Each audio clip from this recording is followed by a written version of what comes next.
My name is Serena Vo. I'm 30 years old. If you had looked at my life from the outside a few months ago, you probably would have said, she has everything figured out. Snorts. I had a steady job at a company, a small but nice apartment in the city, and I was the kind of daughter who sent money home every month and never caused problems. What you wouldn't have seen was how much of that life didn't really feel like mine. It felt like it belonged to my family. My 20s weren't about traveling around Europe or discovering who I was on some yoga trip. They were about working, saying yes to every extra hour at work, every better job position, every extra project, because every dollar I earned had somewhere it needed to go. While my friends talked about saving money for vacations, I was sending money home to pay the electric bill before it got turned off.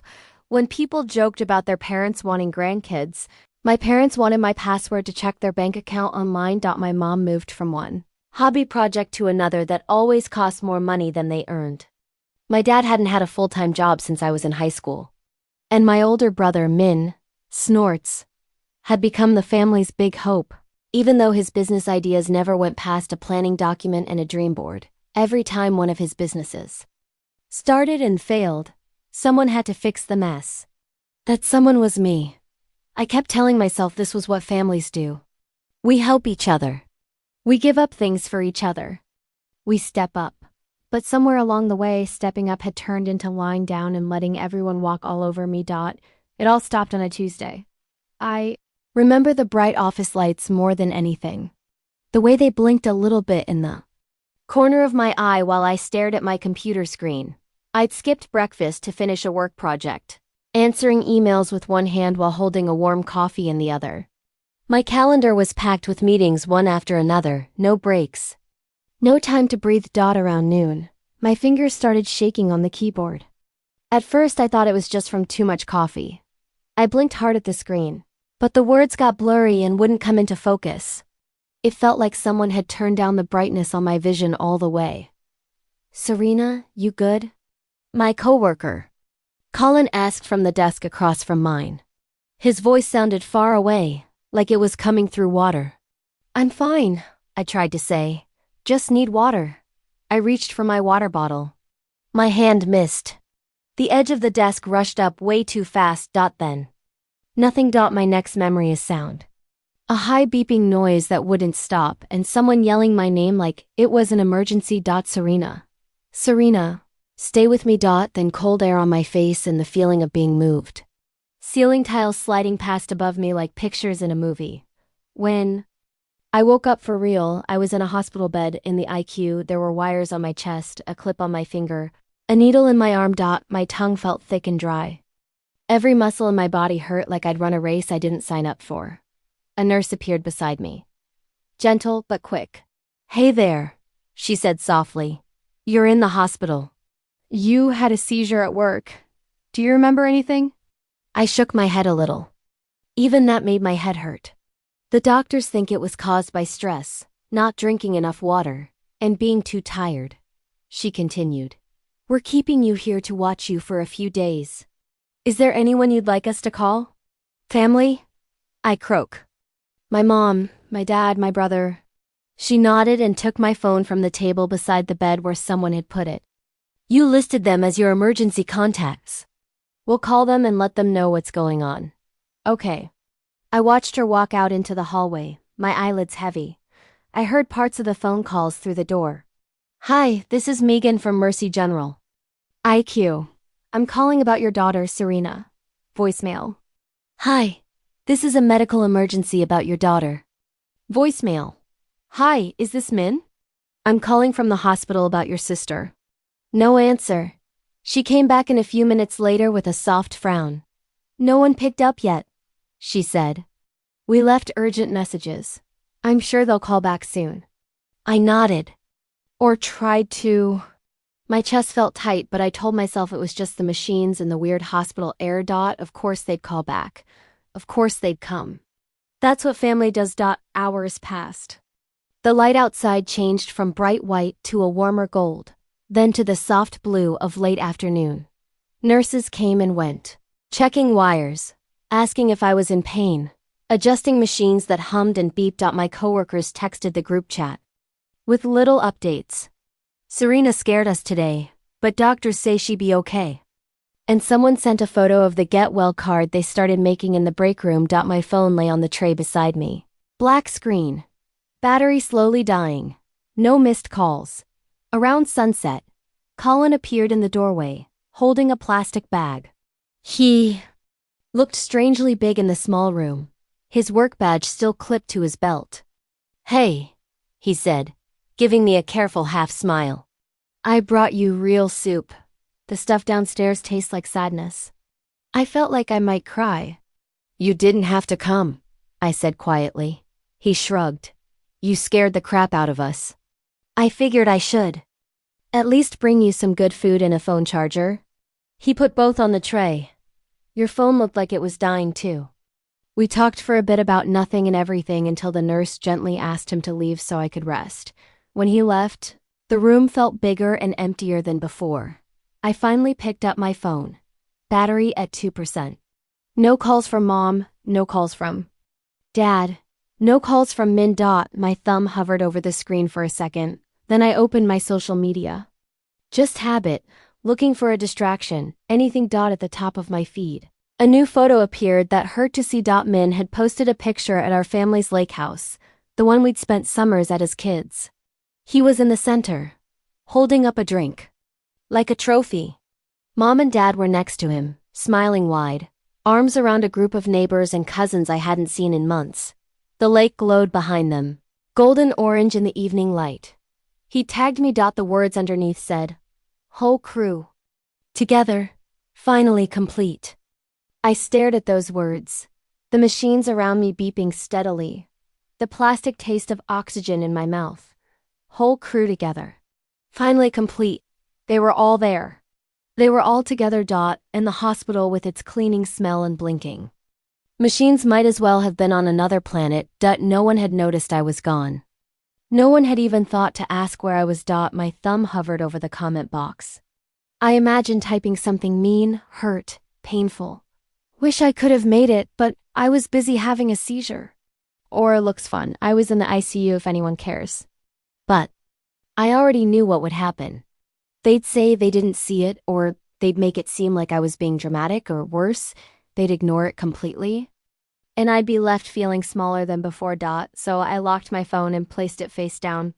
For the first time in my life, I chose silence. That night, one of my coworkers I barely talked to dropped off a bag of things I needed. A clean t-shirt, face wipes, a silly magazine. Another emailed HR to make sure my time off work was handled, so I wouldn't have to worry about it. People who barely knew me were checking on me, making sure I had what I needed. My family, the ones I'd been breaking myself to support, stayed silent. Day turned into night. Night into another day. I did breathing treatments. I forced down boring hospital food. I tried not to jump when the heart monitor beeped faster than it should. Every time the nurse came in, she checked the chart, not my phone. On day 5, my phone buzzed so hard on the tray that it woke me up from a light sleep. I grabbed it. Heart racing. 50 missed calls, most from my mom, some from Dad, 2 from Min. Both made after midnight. My heart jumped with a small bit of hope. Maybe they'd finally figured out what happened. Maybe they were worried. Until I saw the new message that had caused all the calls. It was from my mother. 4 words. "We need your help. Answer immediately." "No. How are you?" "No. Are you okay?" "No, we heard you were in the hospital." "Just need." I stared at the screen for a full 10 seconds before I hit call. She picked up on the first ring. "Serena," she said, out of breath like she'd been running. "Finally. We've been trying to reach you for days." "I was in the ICU," I said, voice flat. "I collapsed at work." There was a pause, barely half a second. Then she kept going. "Listen, this is urgent," she said. "Your brother's car finally died. It's a mess, but there's good news. One of your dad's friends is selling his SUV in really good condition. We need $11,000 today before he sells it to someone else." I waited for her to ask how I was. She didn't. "You're still working, right?" she added. "You have savings. You always plan ahead. We can't let Min lose this chance." We'll pay you back. Of course, when things get better. I looked down at the needle in my arm, the bruises on the back of my hand, the red marks from the heart monitor stickers on my chest. They had ignored emergency calls from the hospital. They had tagged me in a lake house photo with the words "finally complete" while I lay hooked to machines. And now the first time they bothered to call me, it was because my brother needed a new car. Something inside me went very still. I didn't raise my voice. I didn't explain or defend or beg. I simply moved the phone away from my ear and hung up.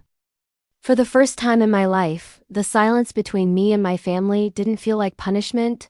It felt like the first real breath I'd taken in years. The strange thing was that I didn't set out to punish anyone. Not at first. After I hung up on my mother asking for $11,000 with the ICU machine still beeping around me, all I wanted was space. Space to breathe. Space to not feel like a human wallet strapped to a hospital bed. Space to understand how the people I had spent my entire adult life supporting couldn't even pick up the phone long enough to ask, "Are you alive?" But silence, I learned quickly, has a sound. And mine was loud to them. Because the moment I stopped answering, their panic began. 3 days of nonstop calls, not out of worry, out of desperation. A ringing phone that buzzed across my nightstand, like it wanted to claw back into my life. Missed calls, voicemails, long texts. Subject lines in all capital letters from my mother, like she was emailing someone at work instead of her daughter. Urgent, important call now. Min's future. Min being Min in their world. In mine, he was the center of the selfishness universe. None of them asked, "How are you feeling?" Did the doctor say anything? All of them asked for money. Each voicemail followed the same pattern like a carefully practiced script. First the guilt. Family always helps each other. "Serena, you know this." Then pressure. "We need this today. You can't do this to your brother." Then fake sadness. "I don't know where we went wrong raising you. We taught you better than to abandon us." Abandon. That word repeated so many times it stopped meaning anything. They hadn't visited me once while I lay hooked to machines. But sure, I was the one abandoning them. By the time I left the hospital, I had saved all the voicemails in a folder named Receipts. Another folder was labeled Reality. In it were screenshots of Min's lake house post, the same post he tagged me in while I was unconscious. In the ICU, the words burned into my brain. Whole crew together, finally complete. Complete without me. But somehow I was the glue that held their money together. At home, I was still dizzy, still weak, still moving slowly. Twice I had to crawl to the bathroom because standing made my vision go black at the edges. My fridge was empty except for drinks the nurse told me to buy. I sat on my couch with a blanket around my shoulders, listening to voicemail after voicemail. My dad's voice mixing with my mom's, mixing with Min's. Not one of them asked what happened at the hospital. Not a single one. I didn't answer. And it was amazing how fast the loving family act disappeared when their demands hit a wall. 5 days after I left the hospital, the voicemail that broke something in me arrived. It was from my father, usually the softer one. The one who used to pick me up from school with snacks in the passenger seat, who once stayed up until 3 a.m. helping me finish a science project. He barely understood. But this version of him, the one speaking into my voicemail, was not that dad. His voice was sharp, disappointed. "We raised you better than this, Serena. I don't know what's gotten into you. We've always supported you. This is how you pay us back." Supported, he said, supported. As if years of second jobs and extra work and skipped meals and empty savings were somehow them supporting me. I didn't cry. I didn't yell. I didn't reply.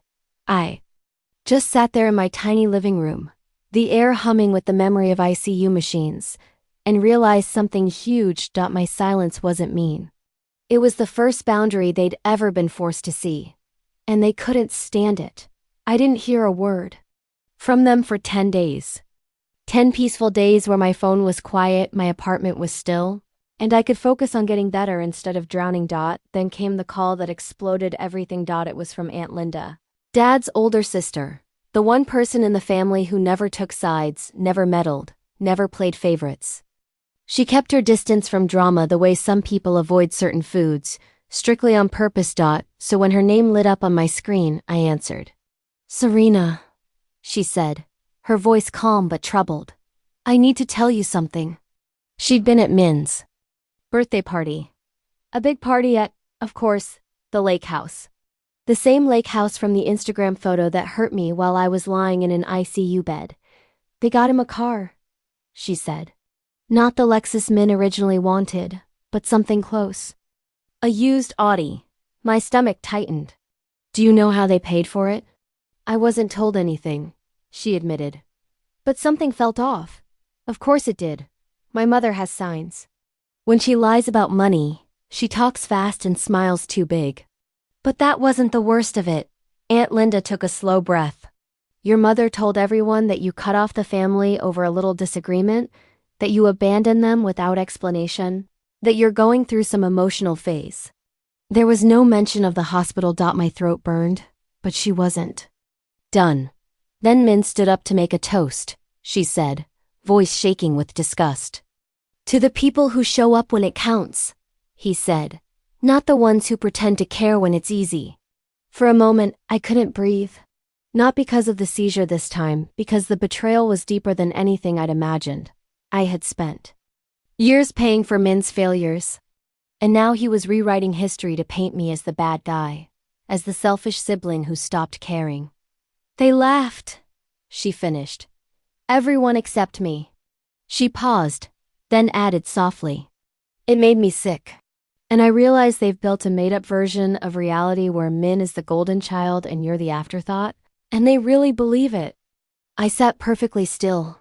Something inside me, something that had been cracking slowly, gently over months, finally broke clean down the middle. Not with anger, with clarity. This wasn't family. This was draining. A system that sucked me dry and called it love. I thanked her for calling, hung up, sat in the quiet of my apartment. Then I got to work. People think breaking points are loud. Dramatic, explosive. Mine was silent, almost gentle. The apartment my brother lived in? Mine. Bought with my first big bonus because I'd wanted him to have a safe place. After his roommate problems, I'd let him stay for free. He paid nothing, not even the water bill. Every time I asked, there was a new excuse. A new business idea, a new timeline for when he'd finally get back on his feet. That night, I called my lawyer. Filed an official paper to make him leave. Had it posted on his door before noon the next day. No discussion, no warning, no negotiation. Just done. Then I closed every shared bank account they'd ever touched. The emergency fund that Mom dipped into to book vacations. She pretended were work trips. The temporary credit line I'd opened for Dad to cover golf club fees he'd lied about.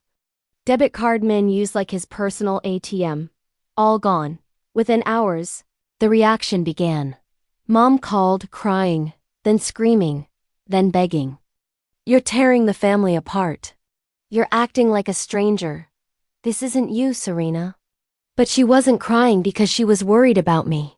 She was crying because I'd turned off the money, and I wasn't done. For years, they had been telling a version of the story where I was the quiet one, the helper, the backup plan. But the moment I stopped playing the part they'd written for me, I became the bad guy. Fine. Then they would learn what the bad guy looked like. When she finally stopped being useful, the first message after the eviction paper wasn't from Min. It was from my aunt, Aunt May, my mother's sister. The same woman who hadn't spoken to me in almost 4 years. Unless you counted yearly group texts that read, Merry Christmas, fam. Her text arrived at 7:14 p.m., an hour after Min found the eviction notice taped to his door. Aunt May, hi, sweetheart. I heard things are tense right now. Your mom fainted from stress. She's being watched for her heart. Maybe this isn't the best time to add more pressure. There it was, the guilt bomb. Funny how no one fainted from stress. When I nearly died in the ICU, I didn't respond. She followed up 4 times in the next 10 minutes. Each message another layer of emotional tricks dressed up as concern. But by then, I'd learned a simple truth. Silence is its own kind of answer. And it scared them. Clear's throat. The next hit came from social media. Someone sent me a link to my mother's Facebook page, something I normally never checked. When I opened it, I felt my stomach turn. She'd posted a long dramatic paragraph about losing your child emotionally, about daughters who forget their mothers, about family betrayal. Not a single detail about why. Not a mention of the hospital. No mention of the years of money support. Just a vague, manipulative, sad story that let strangers fill in the blanks. And they did. The comment section was full of sympathy. You don't deserve this. Kids these days have no gratitude. Stay strong, mama. God sees your pain. Then Min added a comment that nearly made me throw my phone. People make choices. We'll be fine without her. Always have been. Always have been. They had abandoned me for days while I was unconscious. Then pretended they'd been fine without me all along.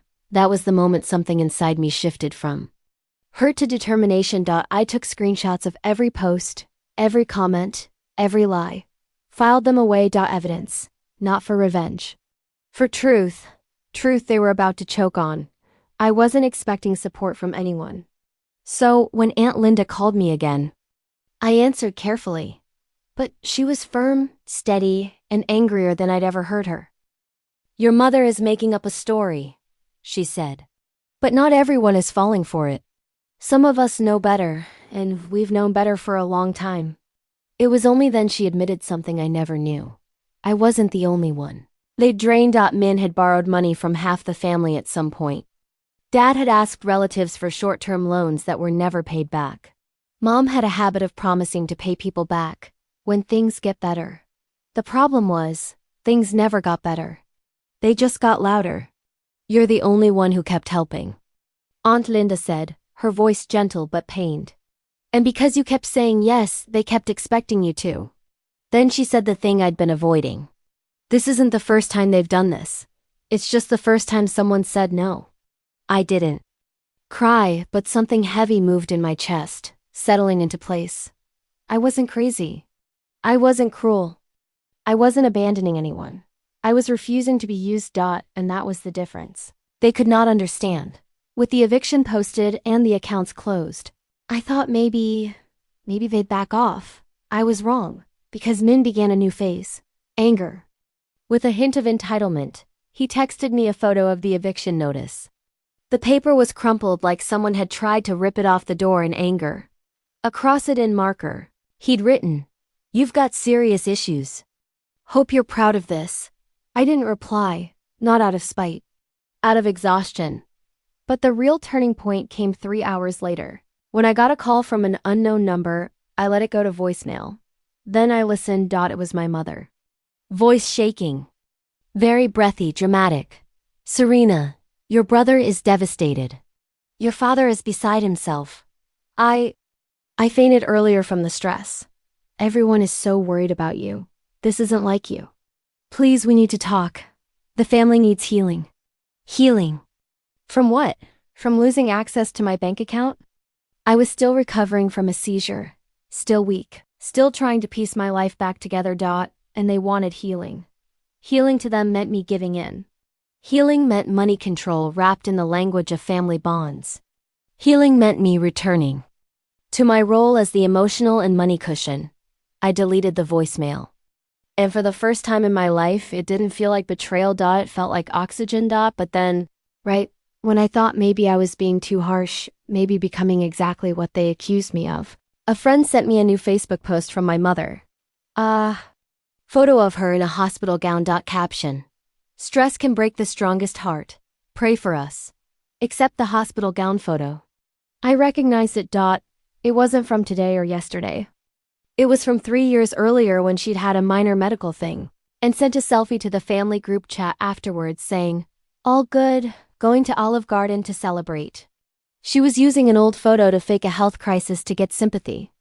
From people, that was when something in me snapped cleanly. They wanted drama. They wanted sympathy. They wanted attention. Fine. I'd give them truth. And truth hits harder than any act. From that moment forward, I knew exactly what I needed to do. Not for revenge. Not for spite. For closure. Real closure, the kind they couldn't twist or overwrite. Because they wanted to rewrite the story. But I was the one holding the pen now. If I had known what was coming next, I might have taken a moment to prepare myself. But part of growing up in a broken, Family is learning that every quiet moment is just the pause before the next explosion. And this explosion shook everything loose. It began with a question I never imagined I'd ask myself. What if I'm not the only one they've taken from? Aunt Linda had hinted as much. My mother's dramatic lies on Facebook confirmed it. Min's entitlement proved it. And their group panic, their need to rewrite the story, told me they knew something was coming. So I started digging. Not out of anger, out of need. Out of self-defense. Out of a very specific type of exhaustion that eventually becomes clarity. I opened old emails, bank statements, text threads, money transfers, screenshots, promise messages sweetened with empty promises of, "We'll pay you back when things are better." I organized everything into folders. There were 63 transfers from the last 10 years. Utilities, bailouts, rent, car repairs, business costs for startups that never started, medical bills that mysteriously never cured anything. $128,864.52. I stared at that total. 10 years of choosing family over myself. 10 years of saying yes because saying no felt like betrayal. 10 years of being shaped into the role they preferred for me. The responsible one. The provider. The silent one. Until the silence finally served me instead of them. Once I had the total. I did the most un-Asian child, un-eldest daughter thing imaginable. I called my lawyer. "Can we make this official?" I asked. "Yes," he said. "We can." We wrote up a formal repayment demand. Not emotional. Not personal. Legal. Documented. Undeniable. With the receipts attached. It wasn't revenge. It was accountability. I mailed it certified. And waited. Because I already knew the pattern. Silence. Shock. Outrage. Then the performance. And right on time. The performance began. It started with a meltdown on Facebook. My mother posted a long paragraph about betrayal, financial cruelty, and her favorite, losing a child to bitterness. She called the repayment notice a vicious attack and claimed I was mentally unstable after a breakdown, never mind that I'd collapsed in a work office, not a mental hospital. The comment section lit up again. So heartbreaking. I'm praying for your family. Kids these days have no respect. You didn't deserve this. Then Min added another dagger. She made her choice. We'll survive without her. We always have. But this time, the lie didn't land the way they hoped, because someone else was watching. Aunt Linda. And she wasn't quiet anymore. Underneath their post, she commented, "Tell the whole story. Min, tell them Serena was in the ICU for 5 days and you ignored the hospital's calls." The comments froze, then exploded. People demanded answers. Mom gave none. But the pressure was building. The next hit wasn't online. It knocked on my door. Literally. When I opened it, Uncle Rick stood there, a man I hadn't seen in years. The so-called black sheep of the family. Except he didn't look like a black sheep. He looked like someone who had been waiting for the truth to surface. Without speaking, he handed me a thick folder. Inside were documents, loan applications, car financing forms, and right there, printed in ugly, uneven handwriting, my name, my address, my signature forged next to Min's. He used my old pay stubs, my financial info, my credit history. He signed a car loan under my name. Without telling me, the payments were already 2 months behind. My chest went cold. "If the bank comes after you," Uncle Rick said quietly, "you deserve to know why."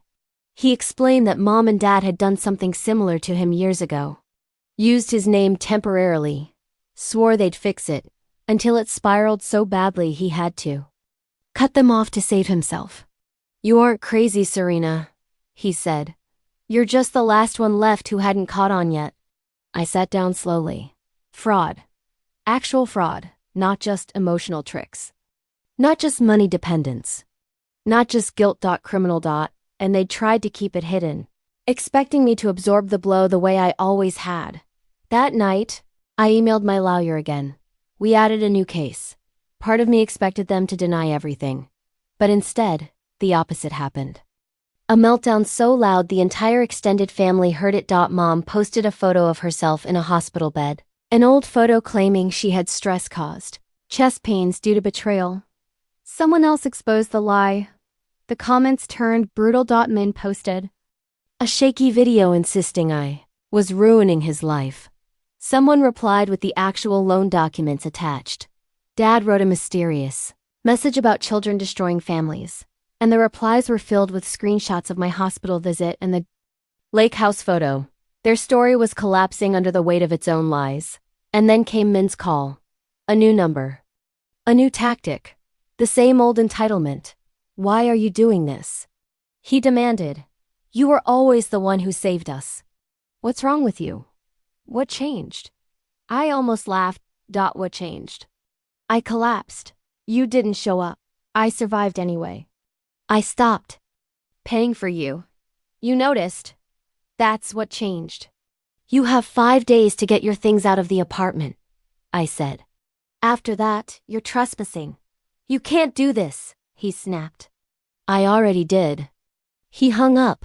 3 hours later, Mom started calling people, claiming I'd lost it mentally. I knew she was desperate because she called a girl I hadn't spoken to since high school to check on me, but funny thing happens when someone tries to trick an entire community. The truth finds its own voice. Sam, an old friend from college, decided he was done watching the circus. He posted everything. Every screenshot I'd shared, every bank transfer, the forged documents, the lake house photo from the week of my collapse, the Facebook lies, everything. No commentary. Just facts. It went semi-viral within our community. The next day, Mom deleted her account. Dad locked his.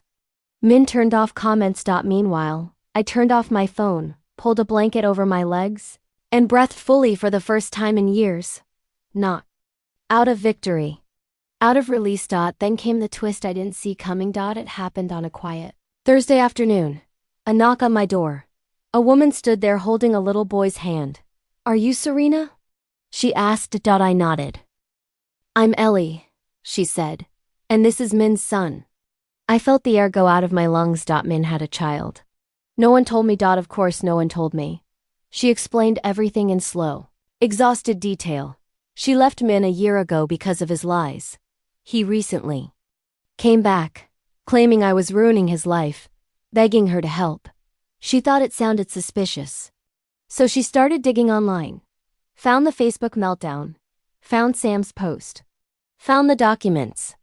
I'm not here to take anything from you, she sighed, voice steady. I just want you to know that if this goes to court, I'll testify. People need to stop helping him. I thanked her. After she left, I called my lawyer. The cases moved faster than expected. 5 days before the repayment deadline, their lawyer, an exhausted man with a forced polite tone, called to negotiate. He offered a formal apology, a promise to try harder as a family, and asked if we would consider dropping the lawsuits. I didn't even hesitate. No, I said. We're moving forward. A week later, the court date was set. That was when they broke completely. Their lawyer called again. We can pay back the full amount, he said reluctantly, if your client agrees to sign a confidentiality agreement. I agreed with one condition. Nin had to sign a written confession about the fraud. It wouldn't be filed unless they broke the agreement again, but it would exist. A permanent reminder. 2 days later they signed, and the money hit my account. Suddenly, the people who had drained me for 13 years could no longer touch me. My silence was no longer their power over me. It was my shield. I changed my phone number, closed every account, updated every emergency contact, told HR to remove my family from any paperwork, cut the last emotional tie that had chained me to caretaking since I was 18, and I didn't look back. Month later, Aunt Linda called to tell me the final update. My parents had lost their house. Min's credit was ruined. The used Audi was taken back. No one wanted to help his next scheme. Their GoFundMe closed at $83 from 3 people, 2 of which had suspiciously similar names to my mother's cousins. They couldn't rebuild a fantasy when everyone finally knew the truth. And they couldn't reach me because there was nothing left to take. For the first time in my life, I wasn't their provider. I wasn't their backup plan. I wasn't their silent safety net, I was just Serena, and that was more than enough. When the lawsuits closed, the repayments arrived, and the confession was signed, I expected something inside me to explode. Anger, victory, grief, satisfaction. I expected a movie moment. A dramatic release after years of holding everything in. But what I felt was much quieter, like someone had finally lifted their knee off my chest. My apartment, once cramped with responsibilities I'd never chosen, suddenly felt like mine for the first time. I bought a plant, a big one. Something green and alive that didn't need me to rescue it, only water it sometimes. I rearranged my furniture. I slept a full 8 hours without waking to imaginary phone buzzes. The silence that used to scare me now felt like oxygen. But peace isn't the end of a story like mine. Sometimes peace is the start of understanding everything you missed while you were surviving. 3 weeks after the dust settled, my Aunt Linda invited me to dinner at her place. Nothing fancy. Just grilled chicken, rice, and steamed vegetables. But it felt like a ceremony. Like someone was welcoming me back into a part of the family that wasn't built on expectations and emotional tricks. Uncle Rick came too, carrying another box of paperwork just in case my parents tried anything else. He treated it casually, like handing someone extra batteries. But I understood the gesture. This man who my family had painted as unstable and dramatic was the only one who had shown up to protect me before my collapse. Over dinner, Aunt Linda told stories I'd never heard. About the time my parents took money from her emergency fund temporarily and never paid it back. About how Min had stolen a check from our grandmother's purse and copied her signature. About the many times my parents praised Min to the heavens while treating me like I was invisible unless they needed something. You weren't their daughter, she said gently. You were their lifeline. And lifelines get used until they snap. I didn't cry, not then. I just listened. Because when someone speaks the truth you've buried for years, sometimes all you can do is sit very still and let it settle. Few days later, I got a text from an unknown number. I almost ignored it, but the preview caught my eye. Serena, it's Dad. Please read. My pulse flickered, but I opened it. Dad, I know you don't want to hear from us. You have every right. We messed up. We lost our way. Your mother is not handling this well. None of us are. We shouldn't have taken advantage. We shouldn't have used your name without asking. I'm sorry. There were no excuses in the message. No emotional tricks. No sudden emergencies. Just the closest thing to accountability I'd ever seen from him. But apologies don't erase patterns. They don't fix years of damage. And they don't rebuild trust that was never allowed to grow in the first place. I didn't reply. Not because I wanted to punish him. Because the person he was apologizing to, the version of me who would have dropped everything, forgiven instantly, sent money immediately, that woman no longer existed. I set the phone down and walked away from it, letting the notification fade into the lock screen like a forgotten echo. I started therapy. Not because I felt broken. Because I finally understood. I'd never been allowed the space to feel anything at all. My therapist asked me why I stayed so long. Why I gave so much. Why I'd collapsed before I ever said the word no. I told her the truth. When you're raised to be the stable one, you don't realize you're drowning. You just call it being strong. She nodded and wrote something down. I think you finally learned the difference between helping and enabling, she said. And the difference between love and obligation. That sentence stayed with me for weeks. People in my life began to notice the changes. Colin, my coworker, the one who brought soup to the ICU, became my unofficial emergency contact at work. He'd check in once in a while. Not out of pity, out of genuine care. One afternoon while walking back from lunch, he said quietly, "You seem lighter." I feel lighter, I answered honestly. He nodded. That whole situation, it didn't break you. It just showed you who was worth saving. I didn't respond, but I felt the truth of it settle somewhere deep. Another month passed before the final ripple hit. A package arrived at my door with no return label.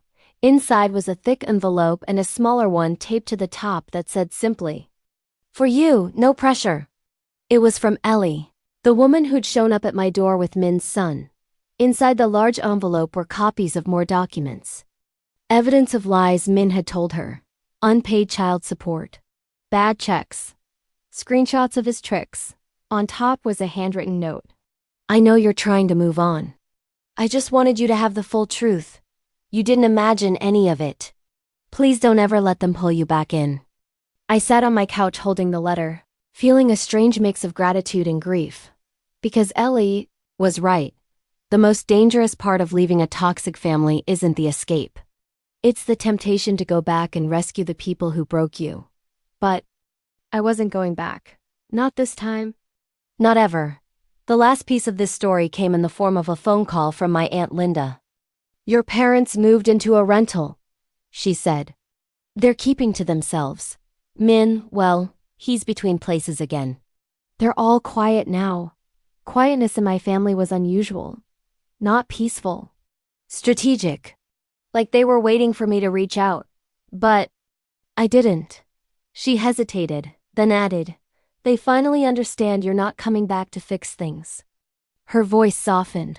And Serena, that's not cruelty. That's survival. I thanked her and hung up. Then I walked to my balcony.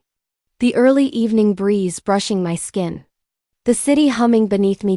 For the first time in 30 years, I felt the world. Without a weight on my shoulders. The past was behind me. The fight was over. Snorts. The silence wasn't heavy anymore. It was freedom. And for the first time in my life, I wasn't holding my family together, I was holding myself.